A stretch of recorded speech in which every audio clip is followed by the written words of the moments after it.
Well, hello! I'm your guest announcer, Aaron, for this evening, and welcome to another round of Shovelware's Brain Game with our special guest, Piggo Roblox. Hey! It's just Piggo, actually. You don't need to add the Roblox. I prefer just being Piggo, all-inclusive, you know? And who could forget our beloved host, the Dancing Banana. So, Piggo, I heard you're a big Shovelware Studios fan. Is that true? Oh yeah, back in the day I absolutely adored this studio, and still do, especially their old obbies. I love their references, I love them referencing Sonic, I love them including Sonic references, I love them taking some notes from Sonic games, I love Sonic. Hey, did I mention I'm an insufferable Sonic fan who just can't shut up about the series? I mean, of course I like JoJo's Bizarre Adventure too. Oh, and Mob Psycho 1. Does this guy know how to shut the fuck up? No. No, this guy doesn't know how to shut the fuck up. Now, I love Sonic. In another universe, I'm a Sonic YouTuber. But here, yeah, I have to deal with Roblox and its own little burning hellscape. But in that hellscape also exists some of the most creative individuals known to man. The individuals we'll be looking at today are the team behind Shovelware Studios, who have been behind some of the most iconic Roblox story-driven obbies of the past. These include Stop Professor Poopy Pants, Ditch School to Get Rich, and Save Lightning McQueen. All of these old Shovelware obbies, while yes, mostly being cash grabs riding on the success of other intellectual properties, disregarding copyright law entirely, best put by themselves in their very own games, might have you believe this contradicts me calling the developers of these games creative individuals, but no. Sure, they take these IPs, but they have so much fun with them by referencing other media and flipping the script on what you'd expect from obbies like these. Take Ditch School to Get Rich, for example. While it clearly parodies Diary of a Wimpy Kid, established right from the get-go, you're then thrown into a Sonic-esque speed section as you race a school bus. Then the story gets even more bizarre as you escape class to help Greg and Rowley develop Roblox games so they can, as alluded to in the title, get rich. Oh, and they have a little Metal Sonic race because for some reason Metal Sonic steals the RBXM files for their games. They also have a funny little "that tornado's carrying a car" reference as you can hear Sonic shouting it. Now that's a deep cut, Shovelware. Love how you guys also included the gun truck from Sonic Adventure 2 and Save Lightning McQueen. And I mean, they had an obby titled SpongeBob Movie Adventure DX Director's Cut, which is a jab at the title scheme the Sonic Adventure GameCube port had. Man. If I didn't know any better, I'd say there might be some Sonic fans on the team. But of course, I must be mistaken. I'm sure all these references are just a big coincidence. Oh. Well, I guess now would be a good time to address the elephant in the room. After taking 1 year to focus on their best obby yet, Shovelware Studios returned with Despicable Forces, which in my opinion is the best obby they ever release. It's at least my personal favourite, and I'm sure many others who have had the pleasure of experiencing Shovelware's lineage share the same sentiment. Now, Despicable Forces is evidently a game riffing off the Despicable Me franchise alongside Sonic Team's 2017 release, Sonic Forces. Now, Sonic Forces, putting it lightly, isn't exactly a very high point in the Sonic franchise. Despite that, would you believe me if I told you that I think Despicable Forces is an outright better gaming experience than Sonic Forces by a relatively long shot? Oh! You think I'm joking? Well, time to go into detail and compare these games side by side. Sonic Forces! A game I've mentioned before on this channel. I gave out my opinions on it in 2018. I also made a poor YTP on it that glitches out at the end for some reason. I did a shitpost where I sang the main theme of the game. We control the world, what we can do. You are next to me and I'm next to you. Push me on through until the battle's won. Oh, and apparently I made a full-length video about Sonic Forces comparing it to Sonic Frontiers Cyberspace. Man. 2022 was a weird time for this channel. So, if you really want my thoughts on Sonic Forces, I mean, feel free to check out that video, but since making it, my thoughts on Forces have flip-flopped again, so who's to say that next year I'm not going to suddenly be a Forces glazer? But to summarize, I think Sonic Forces is incredibly mediocre. So mediocre, it's bad. It's bland and boring with very minimal substance. Keep in mind, this was the game that was supposed to bring Sonic back from the dead after the mistake of Sonic Lost World and the nightmare of Sonic Boom Rise of Lyric and the shitty 3DS games. So, Suffice to say, the game failed at doing everything it needed to, and that thing being it had to be a good Sonic game. I mean, just take a look at sped up gameplay of the first level of Forces.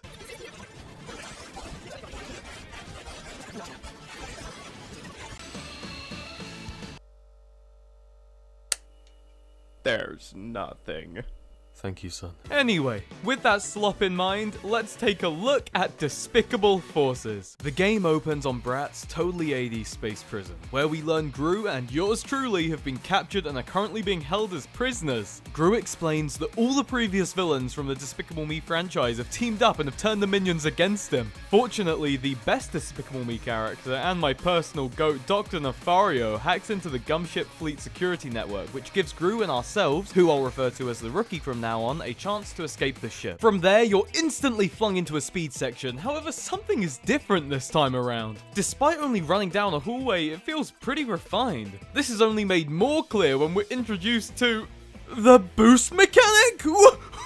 That's awesome! For those who don't know, the boost is a mechanic first established in Sonic Rush, which has since been a staple of each mainline game since Sonic Unleashed in 2008. The move sends you to maximum velocity and allows you to speed through enemies. The fact they added a mechanic like this is really it makes me really happy. And later on, it adds a lot to the level design, but we'll cross that bridge when we come to it. We're then introduced to the homing attack, which feels excellent. Now, I can't say other games haven't done this better. The amount of fucking absurdly high quality Roblox Sonic tech demos is a testament to just how well you can get Sonic gameplay to feel on Roblox. But I'll let it slide, considering it only caused a couple moments of frustration. Sometimes you'd homing attack a spring and not bounce off of it, or you'd bounce off a spring and be caught on the wall. Anyway. After more homing attacking and boosting, we reach the end of the level. Okay, cool. Fun introductory level. It manages to establish the central mechanics we'll be using, which is important for a first stage to do. Although, it is very basic, and apart from maybe once to get the S rank, it's not particularly worth the replay. Oh yeah, I should probably mention, similar to the Sonic franchise, at the end of each level you'll get a ranking depending on how well your performance was. However, the only deciding factor is the time. Okay, back to the first level. As I was saying, it's pretty basic. This is also a problem plaguing the first level of Sonic Forces. Now, is having a very streamlined, simple first level inherently a bad thing? No. Especially if it intuitively introduces you to the game's central mechanics instead of stopping you every 2 seconds to have a basic action explained to you. Omochow, shut the fuck up! Anyway, the fact the first level of this Roblox game is fundamentally on par with the first level in an official SEGA release is baffling to me though. Continuing with the story, level 2 starts with Dr. Nefario taking Gru and the Rookie back to Earth. But wait, what's with the ugly kid? Well, we'll find out as Dr. Nefario explains what happened only 6 months ago. Flashback to Gru and the minions exiting a shop, which is very reminiscent of the one they visit in Despicable Me 1. As Gru finishes chatting to his mum, he has the realization that he's supposed to be at the Gauls dance recital. Oh shit! The stakes are high! Gru leaves Mel to deal with the groceries and runs off with Bob and Kevin, blasting into our second level, Dance Recital Dash. In an instant, the OST kicks in and holy shit, they killed it! They managed to take Happy's leitmotif and implement it into this song in one of the hypest ways possible. There's only 3 original level themes in the main game, but each of the tracks kill it. The first, second, and final level have an original OST made for them, but we'll get to the final level's OST later on. Although, you can trust me, it's heat. Following the introduction to the level, we get a call from Agnes, who quotes, "Gru, the dance recital starts in a few minutes. We need you here now!" Which in itself isn't the most comical thing, but when you realize it's a quote directly taken from the first level of Sonic Forces when Tails says, "Sonic, Eggman's forces are surging into the city! We need you here now!" It's just the cherry on top. Nearly every line of dialogue in this game is directly quoted from Sonic Forces, just remixed to fit this game's narrative. But then again, sometimes they'll hit you with some whiplash like, "This is like taking candy from a baby, which is fine by me." It's so good! Though, I'm not sure if I'm going to point it out every single time, because if I did, I think we'd be here all week. So I'll save your mind from the Sonic brain rot, but just know for a guy like me who's chronically obsessed with the Sonic franchise, I caught wind of every little nod they gave and enjoyed all of them. Besides the first impressions, however, this level has a lot of fun bits of spectacle and opens up a bit more compared to the first. It still holds your hand quite a bit, but in defense of Despicable Forces, Sonic Forces has it just as bad, if not even worse. I'd still say for a second level to a Roblox obby, this expands as much as it needs to, teaching new players I've had kids.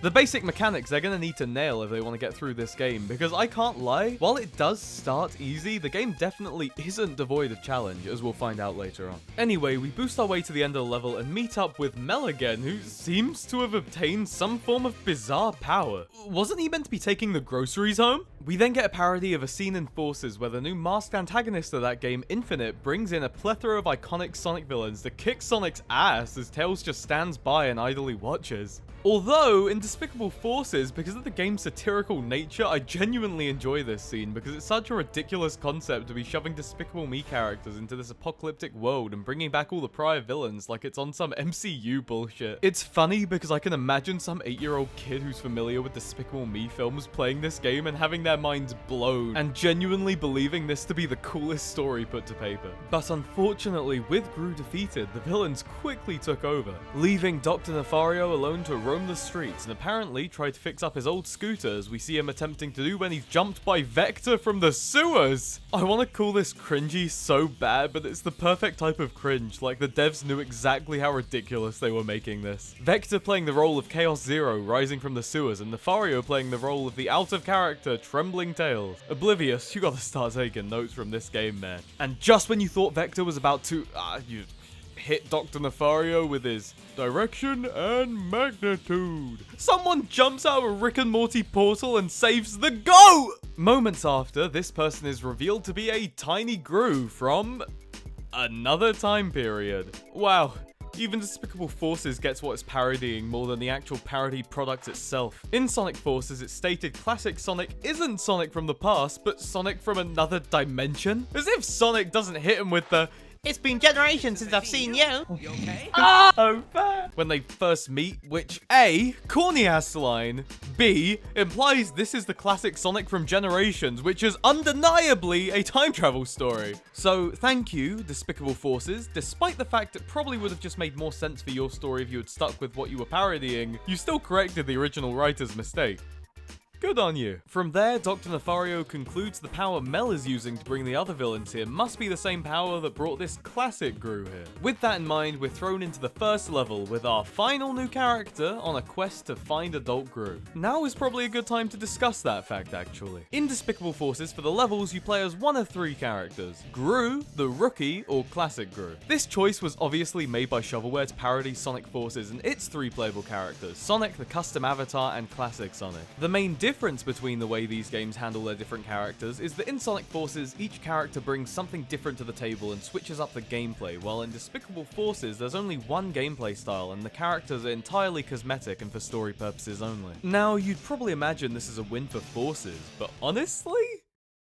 Nah. In Sonic Forces, the Avatar and Classic Sonic stages are the worst part of the game. I think most Sonic fans could collectively agree that if they had just focused on Modern Sonic for the entirety of Forces instead of shoehorning in Classic Sonic again, alongside some custom OC bullshit that plays almost just like Modern Sonic without the boost, then yeah, the game could have more focus and would have been better off because of it. So the fact Despicable Forces sticks to only one gameplay style shared between the 3 characters isn't a bad thing at all, and I definitely prefer this to having more variety but lesser focus. As for this level itself, it's a solid follow-up, though it does hold your hand quite a bit besides from a couple sections of the level, but the level is so short and it's mostly just automated. But I struggle to fault it because it's still a fun time and it's literally just as short and automated as Forces. But since this is an indie Roblox parody game for babies with access to iPads, I feel like it's so much more inoffensive here. Then preceding this level, we have our very first boss fight against Direction and Magnitude himself, and it is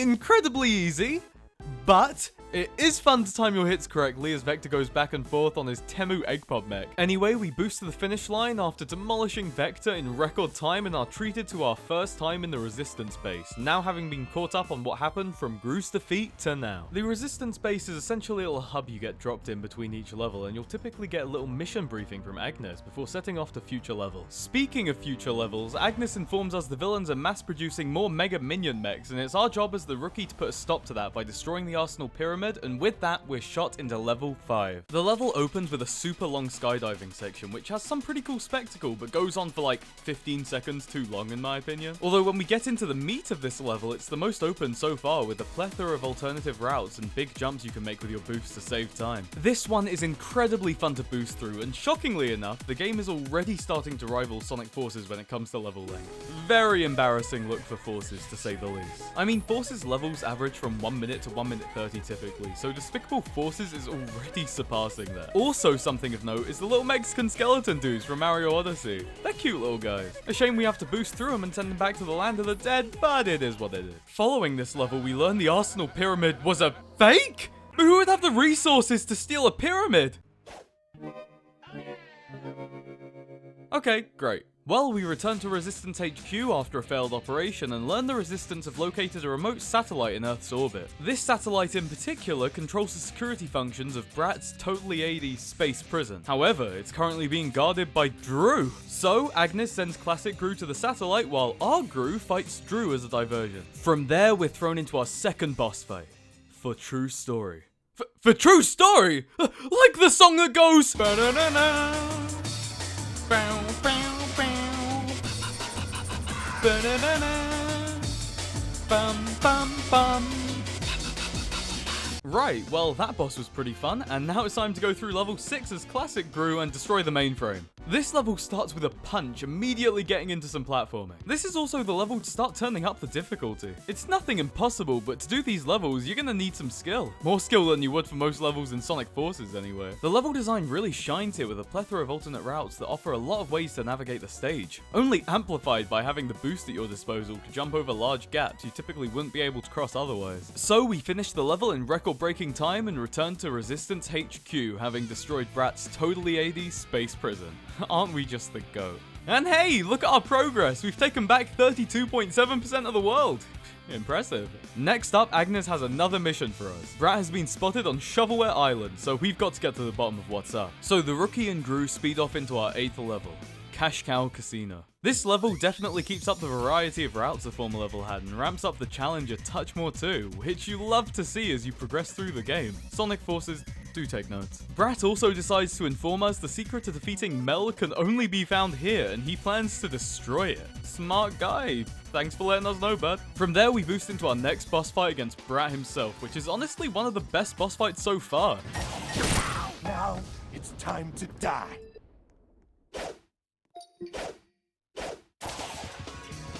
It's pretty simple, but like the other bosses, it's fun to perfect your time on because the speed of the fight is completely dictated by you and if you can keep up the pace of your back-to-back attacks on Brat. And once Brat is defeated, we learn the only way Mel can be defeated is with the power of music? Oh, I get the reference. In pretty much all the old Shovelware obbies, the big bad of them was defeated by the power of music with the help of Weird Al Yankovic, so I suppose that's how we're gonna defeat Mel. With that in mind, Agnes briefs us on where we need to go in order to acquire the power of music. The guitar is located in the Temple of Music. Young Gru will be sent in alone to get to the temple, while Gru and the rookie will meet him there. With that brief out of the way, we're dropped into the next level, Quesadilla Caverns. Personally, I also really enjoy this level. It's still just as open as the previous few that started to get a little more expansive. Perhaps even more so in some areas, and this level especially is littered with areas you can utilize the boost in to cut corners and keep a good time. And with that, we've arrived at the Temple of Music, where young Gru meets up with Gru and the rookie. Gru and young Gru stay out to keep watch as they send the rookie in alone. The level starts with an ominous introductory segment where we traverse this dark cavern, which is very atmospheric. Once we complete this segment, we're left face to face with none other than Mel himself, which leads us into our 4th and possibly best boss fight yet. This boss is actually pretty challenging. It's not Dark Souls or, in Sonic fan terms, Sonic Frontiers pre-nerf update 3 Titan boss rush, but it does keep me on my toes and actually trying. You need to avoid the red cubes or else you're sent to the top of the arena where you'll have to avoid taking damage from anything in your surroundings. Following this fight alongside Gru, it's time to capture the power of music by the Weird Al Yankovic monument. But wait! Mel, you bastard! He took the power of music? Oh shit! That was our ultimate trump card! Is it over? And now he's sending us to Mel Space, an infinite realm where nothing exists? Oh, this is just great! And now we have to platform over these lame-ass generic obby jumps. Pretty funny how Shovelware throws shade at these types of obbies every chance they get in their games. I like that. It's comical. Anyway, after a little bit more platforming, Gru decides he'd rather take his chances with the Endless Void, and then we get Despicable Forces' very own double boost section. Together, Gru and the Rookie reach such a high velocity, they speedrun their way out of Mel Space and back into the real world so they can finish the fight. What is this, Halo? I can't lie, in Forces, the return from Null Space always was a heroic, badass highlight of the game. Especially with the badass rendition of Fist Bump that kicks in. To me, Null Space was always a standout level in Forces, and it's funny because Despicable Forces manages to replicate the feeling the original Forces level gives me. Level design wise, aside from the opening to the level, which is a fun intro, it still kicks ass, although it's incredibly short with a super drawn out skydiving section at the end. Which, in their defense, sets up the following level and builds some solid anticipation. Something else of note is that by replacing one lyric of the song, they managed to make it infinitely better.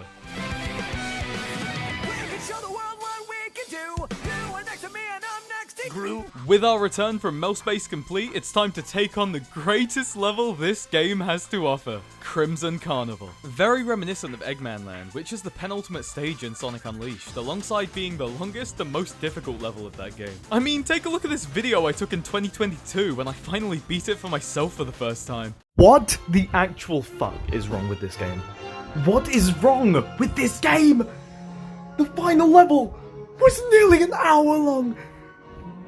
So, to say the least, when a level is taking its key design principles from a level like that, you know you're gonna be in for a rough time. Or a treat if you're a masochist. The level starts off with awesome spectacle all around, and the third original song kicks in. I have to say this track is an absolute banger and captures the vibe of the stage perfectly. As for the level itself, this is a long one. We open with a roughly 1 minute segment where you play as Gru making your way through the facility. At the end of this segment, we have to face off against the harder version of the Vector Bus from earlier in the game. After the fight, we switch to young Gru and have an even more difficult platforming section, but it's the perfect sort of difficulty where, if mastered, you can still blitz past it all. Following this, we have young Gru face off against the harder version of the Brat Boss, which he makes quick work of, and we transition to the final section of the level, now playing as the Rookie. This section is even more involved than the previous two, with some very tricky platforming, but we boss our way through that and come to our final stop.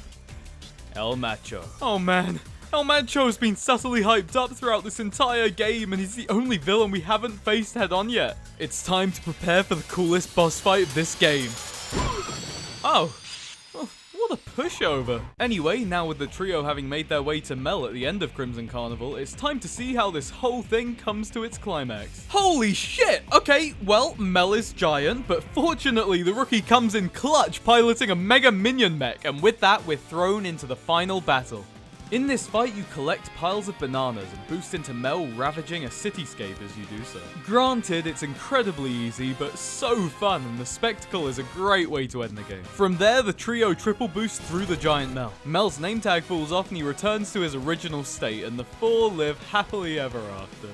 All's well that ends well, right, Dr. Nefario?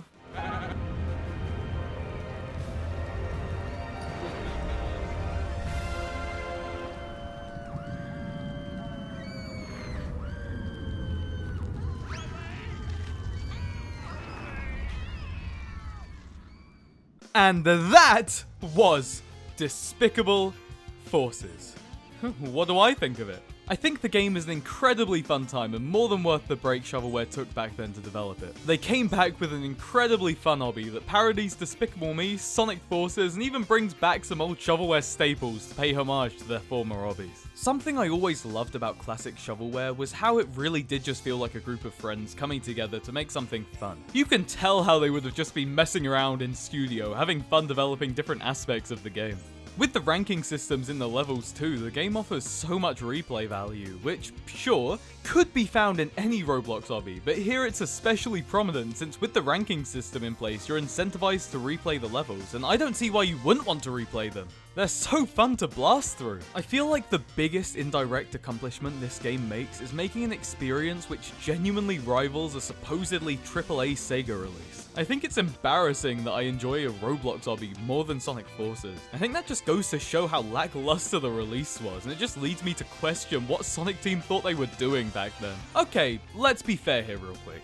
If Sonic Forces, as is, was a game released on Roblox, you know, it could have been the AAA Roblox hit of the year. But of course, this is an official SEGA release. Despite that, what positives can I say about Forces real quick? A lot of the tracks are absolute bangers, the lighting is really nice. I think it has a really good final boss. The air boost is fun to use in modern Sonic's levels as a speedrunning tool, and off the top of my head, those are my main takeaways.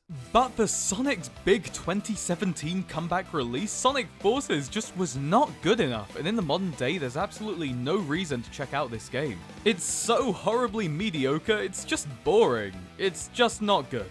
It sucks. On the other hand, Despicable Forces absolutely decimates a lot of other Roblox obbies. It's incredibly fresh, and they put a lot of love into crafting a fun experience for all players, and it's free! Sonic Forces was like $40 when it released, and the game takes less than 3 hours to beat. Despicable Forces takes 1 hour, but that's pretty forgivable considering it's a free game on Roblox. SEGA knew they had a flop on their hands. They wanted to squeeze all the players' time they could out of this game.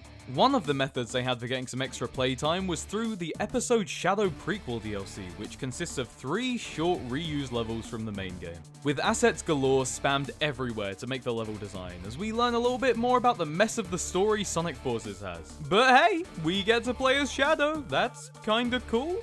I fuck with Shadow. But Despicable Forces also has you covered because they have their own little DLC. Well, not so much DLC as it is just an addition to the game, but you can play through Episode Drew. It's pretty much a Despicable Forces parody of Episode Shadow because similarly it reuses levels with extra assets spammed everywhere, though these levels are hard. The Episode Shadow stages and Forces were harder than the main game, but Episode Drew had some moments that just had me questioning if they had even been playtested. Although they do have one completely original stage in the Jelly Lab, which is a fun time, and ends on the parody of the El Macho gag from the main game. Wow, the parody game parodying itself.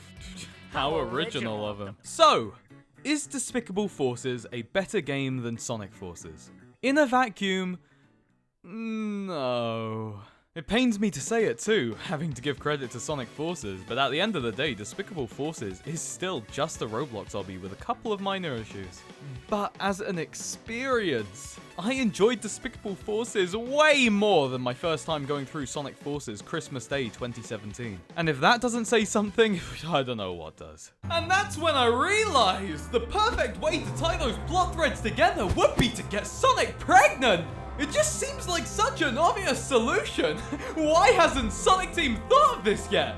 You people just wouldn't understand the nuance of making a decision like that. Nuance? Piggo!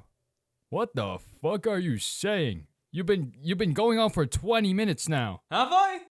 Oh shit, I guess time flies when you're talking about Sonic. You know, maybe I should just become a full-time Sonic tuber.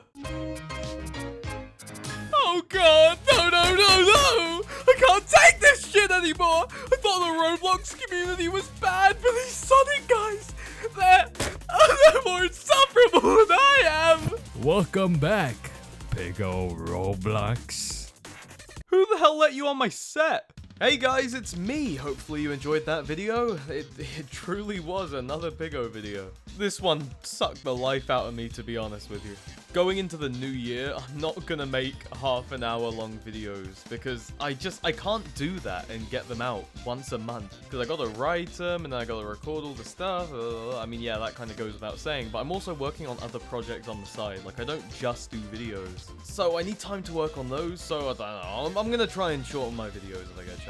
But yeah, I absolutely really do love Despicable Forces, it's fun. Though something important I forgot to mention in the video is that Shovelware has absolutely nothing to do with Despicable Forces anymore. They developed it back in the day, but they have, you know, they've dropped all ties with it because of all the copyrighted content, you know, in the game. Everything Shovelware does now is completely fine. They've distanced themselves from this old stuff, so, you know, they're all good. I also had the pleasure of speaking to the level designer for Despicable Forces. Apparently a lot of the people that worked on the game also learned a lot of important stuff for the future, which is, you know, it's pretty good. It shows that Despicable Forces was a big stepping stone for the Shovelware team. The current Shovelware Studios animator actually got their start working on this game, which is a pretty cool thing. There's some things I also missed in Despicable Forces, like I didn't talk about the secret Green Hill level you can unlock if you get a bunch of S ranks. Similarly, there's a really creepy error screen you can access, which is evidently meant to be a parody of the Majin Sonic, the Sonic CD screen. Dude, I'm tired. Anyway, thank you for watching this video, thank you for the lovely fan art, and I wish you all a Merry Christmas, because hey, that's coming up pretty soon.